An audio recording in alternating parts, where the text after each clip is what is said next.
The rain had been pouring relentlessly for 6 hours straight when Officer Daniels spotted the silver sedan with a broken taillight. Standing water pooled on the highway shoulder, reflecting the patrol car's flashing lights as he signaled for the driver to pull over. The wipers on his cruiser struggled to keep up with the downpour. Just another routine traffic stop on what had already been a long shift. "Think this guy's going to give us trouble?" asked Officer Perez, a rookie just 3 months out of the academy. "Doubt it. Probably just someone who doesn't realize their light's out," Daniels replied, grabbing his flashlight. "I'll handle this one. Stay alert, but it should be quick." The man behind the wheel looked ordinary enough. Mid-30s, clean-shaven, wearing a rumpled button-up shirt. Something about him seemed tense, though. His knuckles were white as they gripped the steering wheel, and his eyes darted between the officers and the rearview mirror. "License and registration, please," Daniels said, rain trickling down his neck despite the hat. The driver fumbled through his wallet before producing a driver's license that identified him as Marcus Webb, 36, from Arlington, Virginia. "Do you know why I pulled you over tonight, Mr. Webb?" Daniels asked. "Standard procedure." "No, officer," Webb replied. His voice was steady, but there was an edge to it. Nervousness? Impatience? Daniels couldn't quite place it.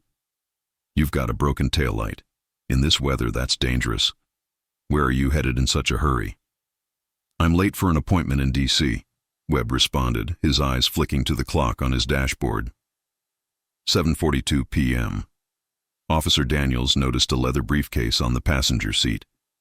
Nothing unusual about that, but Webb shifted his body slightly, as if trying to block it from view. Standard procedure in a situation like this was to run the license, check for outstanding warrants, and likely issue a fix-it ticket. But something felt off. "Step out of the vehicle, please, Mr. Webb." The man's expression hardened.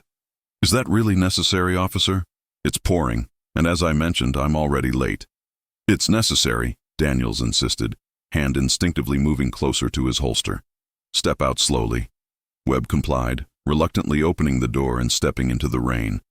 His shoes, expensive Italian leather that seemed at odds with the otherwise unremarkable appearance, immediately began soaking up water from the puddles on the asphalt. "Officer, I really need to be on my way," Webb insisted, raising his voice slightly to be heard over the storm. "This is important." "Important enough to risk driving unsafe in these conditions?" Daniels asked, gesturing toward the car. "Mind if I take a look in your vehicle?" "Actually, I do mind." "Do you have probable cause?" Webb's response was immediate, his tone shifting from merely impatient to confrontational. Officer Perez had emerged from the patrol car by this point, standing a few paces back, hand resting on his belt.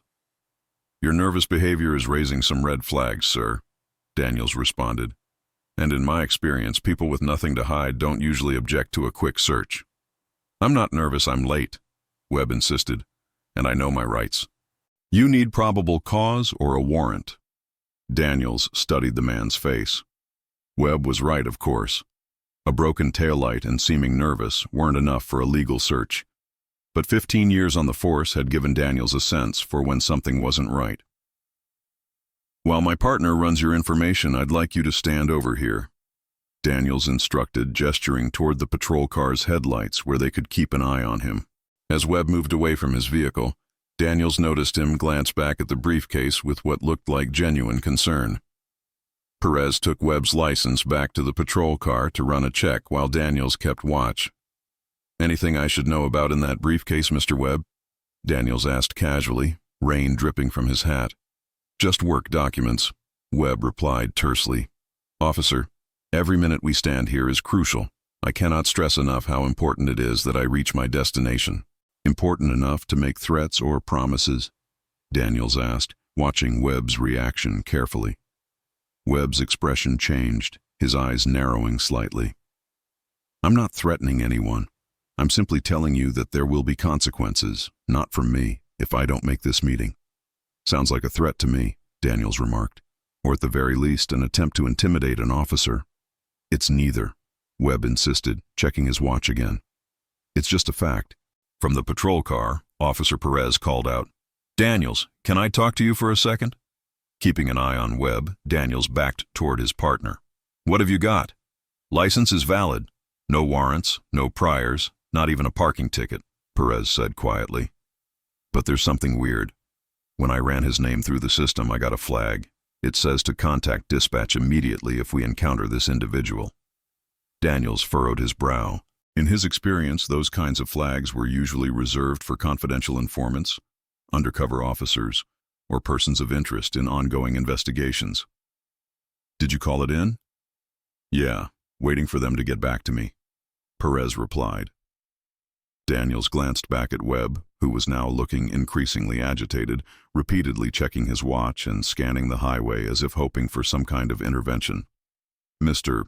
Webb, Daniels called out, we're going to need you to wait a bit longer while we sort something out. Officer, please. Webb's tone had changed completely now. The edge was gone, replaced with what sounded like genuine concern. I understand you're doing your job, but I need you to understand something. If I don't make it to the Lincoln Memorial in the next 45 minutes, people could die. The statement hung in the air between them, made more dramatic by a sudden crack of thunder overhead. What did you just say? Daniels asked, his hand now firmly on his weapon. I'm not the threat, Webb clarified quickly, raising his hand slightly. But I need to deliver information that will prevent something terrible from happening. That's all I can tell you. Before Daniels could respond, the radio in the patrol car crackled to life. Perez listened for a moment, then emerged with a stunned expression. Dispatch says we need to let him go. Immediately, Perez reported, confusion evident in his voice. What? Why? Daniels demanded. They wouldn't say. The order came from way above our pay grade. They just said to release him and forget we ever saw him. Daniels looked back at Webb, who had overheard the conversation and was already moving toward his car door. Hold on, Daniels called out, moving to intercept him. I need more than that. Who are you really, Mr. Webb? Webb paused, rain soaking through his shirt. I'm exactly who my license says I am, and right now, I'm someone who's running out of time. Daniels, Perez called out nervously. Dispatch was very clear. We let him go. No questions asked. This isn't protocol, Daniels insisted, but the certainty he'd felt earlier was wavering. Webb reached slowly into his pocket and produced a card, holding it out to Daniels. If you need verification, call this number, but please, do it while I'm driving away. Daniels examined the card. It contained only a phone number, no name, no agency, no identifying marks of any kind. Every instinct told him not to let this man go, but orders were orders, especially when they came from way above. With visible reluctance, Daniels stepped aside. Fix that taillight, Mr. Webb. I will, Webb promised, already sliding behind the wheel. And, officer? Thank you for doing your job. Sometimes the right protocol isn't in any manual. As Webb's sedan pulled away, Daniels stared at the mysterious card in his hand, rain smearing the ink. Should we follow him? Perez asked. No, Daniels decided after a moment. But let's find out who the hell we just let go. Cross town, Deputy Director Eleanor Vance of the FBI checked her watch for the 5th time in 10 minutes. The secure conference room in the J. Edgar Hoover building was filled with nervous energy as a dozen agents and analysts monitored screens displaying various camera feeds and data streams. Still no sign of Webb? She asked, directing the question to no one in particular. No, ma'am, responded Agent Thorne, who was coordinating the operation. Last check-in was nearly an hour ago. He should have been here by now. Vance paced the length of the room, her heels clicking rhythmically on the tile floor. And we're sure the package is secure? As far as we know, Thorne replied. But without Webb, we're flying blind. The operation had been months in the making, a delicate infiltration of one of the most dangerous domestic terrorist cells the Bureau had tracked in years. Webb, one of their most experienced deep-cover operatives, had finally gained enough trust to be included in the Inner Circle's planning. What he'd discovered had set off alarm bells throughout the intelligence community. A coordinated attack planned for the National Mall, timed to coincide with a diplomatic visit. Try his emergency contact again, Vance ordered. An analyst nodded, typing rapidly. Still nothing, ma'am. What about tracking? His official devices are dark as protocol dictates for this mission. The embedded tracker in his watch shows movement on I-395, heading toward the memorial bridge. Vance nodded, some of the tension leaving her shoulders. At least he's moving, but why hasn't he checked in? The door to the conference room swung open, and a man in a crisp suit entered, immediately commanding everyone's attention. "Director," Vance acknowledged, straightening slightly. "Where do we stand?" FBI Director Marshall asked without preamble. "Webb is en route, but communication silent. Target location remains under surveillance with no signs of suspicious activity yet." Marshall's expression remained impassive. The Secretary of State's meeting with the Turkish ambassador is scheduled to conclude in 30 minutes. After that, they're moving to a public appearance at the Lincoln Memorial. If your intel is correct about the timing. "I understand, sir," Vance responded. "We're doing everything." Her words were cut off by an analyst's urgent call. "Deputy Director, we have a situation. Local police stopped a vehicle matching Webb's description on I-395 about 15 minutes ago." "What?" Vance's voice was sharp. "Who authorized that?" "No one, ma'am. Appears to be a routine traffic stop for a broken taillight." "Get them on the phone now," Marshall ordered. "Clear him through immediately." As the analyst scrambled to identify and contact the officers involved, Vance turned to the director. "This could compromise everything. If they search the car." "Let's hope it doesn't come to that," Marshall replied grimly. Minutes later, confirmation came through that Webb had been released and was back en route, but precious time had been lost. "New ETA for Webb?" Vance demanded. "At current speed, he'll reach the rendezvous point with approximately 7 minutes to spare before the Secretary's arrival." "Not enough cushion," Marshall muttered. "If anything else goes wrong." "Should we postpone the Secretary's appearance?" Thorne suggested. Marshall shook his head. "Not an option. Any deviation from schedule could tip off the cell that we're onto them. They have eyes everywhere." "Then we proceed as planned," Vance concluded, "and pray Webb makes it in time." The Officer Daniels sat in his patrol car, the engine idling, as he listened to the voice on the other end of the line. He had called the mysterious number immediately after Webb departed, and what he was hearing made his blood run cold. "Officer Daniels," the anonymous voice stated, "I need you to listen carefully. The man you stopped is involved in a matter of national security. You did the right thing letting him go, but now I need you to forget this encounter ever happened." "Who am I speaking with?" Daniels demanded. "That's not important. What's important is that you understand the sensitivity of the situation." "With all due respect," Daniels countered, "I just let a man go who made what sounded like a terrorist threat. I need more than vague reassurances from an anonymous voice." There was a pause on the line, followed by a sigh. "Officer, I understand your concern. I do. But this goes far beyond your jurisdiction. Webb is one of ours. He's racing to prevent an attack, not perpetrate one." "One of whose? FBI? CIA?" Another pause. "I'm sending an agent to your location to brief you properly. Stay where you are. They'll be there in 10 minutes. The line went dead before Daniels could respond. He looked over at Perez, who was watching him expectantly. "Well?" the rookie asked. "Apparently we're about to get a visit from someone important," Daniels replied, still processing what he'd heard. "And we're supposed to sit tight until then." "Do you believe them? About Webb?" Daniels stared out at the rain-slicked highway. "I don't know what to believe. But something big is happening, and somehow we stepped right into the middle of it." True to the caller's word, 8 minutes later, an unmarked black SUV pulled up behind their patrol car. A woman in a dark suit emerged, hurrying through the rain to their vehicle. Daniels rolled down his window. "Officer Daniels?" she inquired briskly. "I'm Special Agent Ramirez, FBI. May I join you?" Once inside the patrol car, Ramirez wasted no time. "The man you stopped, Marcus Webb, is an undercover operative working to prevent a terrorist attack planned for tonight at the Lincoln Memorial. Your traffic stop could have compromised his cover and the entire operation. He mentioned people dying if he didn't reach the memorial," Daniels recalled. "He shouldn't have told you that much, but he was likely desperate," Ramirez replied. "What I'm about to tell you is classified." "There's a cell planning to detonate explosives during a diplomatic appearance by the Secretary of State and the Turkish ambassador.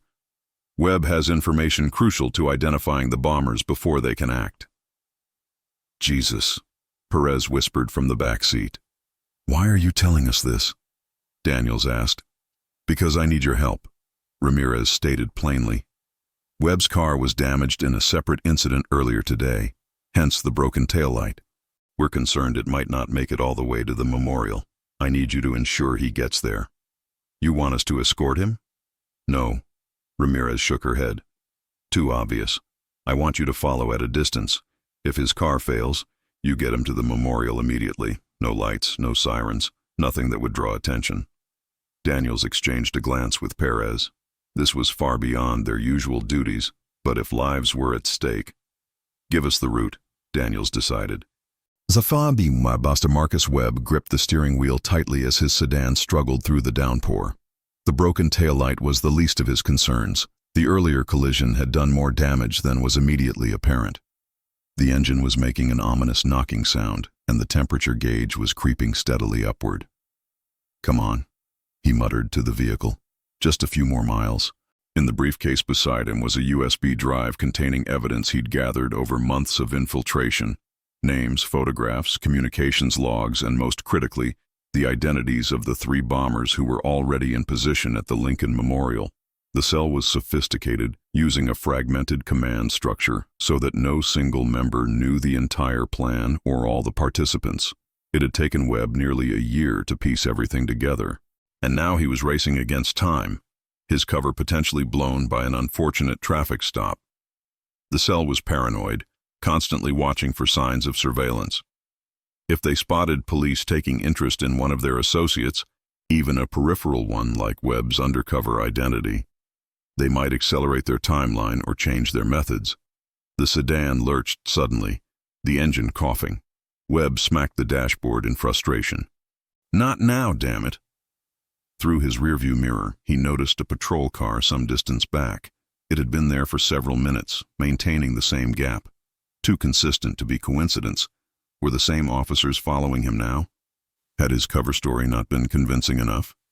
The engine sputtered again, and this time the car lost speed significantly. Warning lights flashed across the dashboard as the sedan limped toward the shoulder. "No, no, no," Webb hissed as the vehicle finally gave out, steam rising from under the hood despite the rain. He grabbed the briefcase and stepped out into the downpour, immediately soaked as he assessed his options. He was still at least 3 miles from the memorial, with less than 20 minutes before the secretary's arrival. Even if he ran, he wouldn't make it in time. The patrol car he'd noticed had pulled over now as well, stopping about 50 yards back. Webb tensed, preparing to run if necessary, though he knew it would be futile. To his surprise, the car pulled up alongside him, and the window rolled down to reveal Officer Daniels. "Car trouble, Mr. Webb?" Daniels asked, his tone different from their earlier encounter. Professional, but without the suspicion. Webb hesitated, uncertain how to respond. "Agent Ramirez briefed us," Daniels continued, answering the unasked question. "We're here to help. Get in." Relief washed over Webb as he quickly slid into the back seat of the patrol car, briefcase clutched tightly against his chest. "Lincoln Memorial as fast as you can without attracting attention," he said. Daniels nodded, pulling back onto the road. "Agent Ramirez told us the basics. Anything else we should know?" "The less you know, the better," Webb replied. "But I appreciate the assist. I didn't think I was going to make it." "That important, huh?" Perez asked from the passenger seat. Webb looked out at the rain-blurred city lights. "Let's just say a lot of people will get to go home to their families tonight if we succeed." The rest of the journey passed in tense silence, the patrol car moving steadily through the storm-drenched streets of Washington. As they approached the memorial, Webb leaned forward. "Drop me at the east entrance, then clear the area. Your presence might spook them." "Are you sure you don't need backup?" Daniels asked, concern evident in his voice. "There's a team already in place," Webb assured him. "Just get me there on time." As they pulled up near the memorial, Webb checked his watch. 7 minutes to spare. He turned to the officers. "Thank you, both of you." "Just doing our job," Daniels replied. "Good luck with yours." Webb nodded once, then slipped out into the rain, briefcase in hand, his figure quickly disappearing among the columns of the iconic monument. 2 hours later, the rain had finally stopped. The Lincoln Memorial stood peaceful under the clearing night sky, with no indication of the drama that had unfolded there. Tourists were once again climbing the steps, taking photos, unaware that they had been moments away from tragedy. In a secure room beneath the FBI headquarters, Deputy Director Vance was briefing a small group that included Director Marshall and a distinguished older man whose presence had caused visible tension among the agents. 3 suspects in custody, all explosives secured, Vance reported. Webb's intelligence was accurate down to their positions. The Secretary and the Ambassador were never in direct danger. And the public remains unaware, Marshall added with visible relief. As far as the media knows, this was simply a diplomatic visit that went smoothly. The older man nodded approvingly. Outstanding work, all of you. The President will be briefed in the morning. He'll be pleased. As the meeting concluded, Vance approached the older man. Secretary Hayes, if I may have a word? Of course, Eleanor, the Secretary of Defense replied. It was a close call tonight. Too close, Vance said quietly. If Webb hadn't made it, but he did, Hayes pointed out. And that's what matters in our line of work, results. Due in no small part to 2 police officers who went above and beyond, Vance noted. They deserve some recognition, even if it can't be public. Hayes considered this. I'll see what can be arranged. Discreetly, of course. 1 week later, Officers Daniels and Perez were called into their captain's office. Both arrived with trepidation, unsure whether their unauthorized detour to the Lincoln Memorial had been discovered. Close the door, Captain Reynolds instructed, his expression unreadable. Once seated, Reynolds studied them for a moment. I received a call yesterday from the Secretary of Defense's office. Daniels and Perez exchanged a nervous glance. Apparently, Reynolds continued, you 2 are being commended for exceptional service in support of national security operations. Care to explain what that means? Sir, Daniels began carefully, we were asked to assist in a matter that we were told was classified. Reynolds nodded slowly. I figured as much. Well, whatever you did, it impressed someone important. The Secretary himself wants to meet you both. The Secretary of Defense? Perez asked incredulously. Why?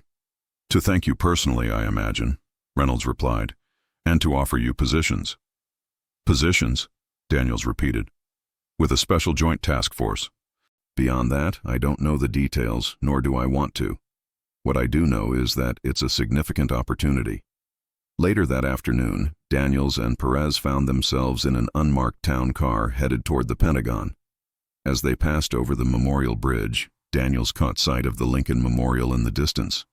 Do you ever wonder what would have happened if we hadn't pulled Webb over that night? He asked quietly. Perez considered the question. I try not to. But I suppose sometimes being in the wrong place at the wrong time turns out to be exactly right. The car turned onto Washington Boulevard, approaching the massive 5-sided building that housed the Department of Defense. At the security checkpoint, they were met by a familiar face, Agent Ramirez, who greeted them with a nod of recognition. Officers, she acknowledged. The Secretary is waiting. As they were led through the labyrinthine corridors of the Pentagon, Daniels reflected on how a routine traffic stop in the rain had changed everything. Sometimes, he realized, doing your job meant more than just following protocol. Sometimes it meant being part of something much bigger than yourself. The door to the Secretary's office opened, and a distinguished man in an impeccable suit stepped forward to greet them, hand extended. Officers Daniels and Perez, Secretary Hayes said warmly. I've been looking forward to meeting you both. We have a lot to discuss about your future. Behind him, standing near the window with a slight smile, was Marcus Webb, no longer in his rumpled shirt, but dressed in a sharp suit that marked him as what he truly was. Not just a man in a hurry, but someone who worked in the shadows to keep others safe. And as they shook hands with the Secretary of Defense, both officers understood that their lives had irrevocably changed from the moment they had decided to stop that silver sedan with the broken taillight.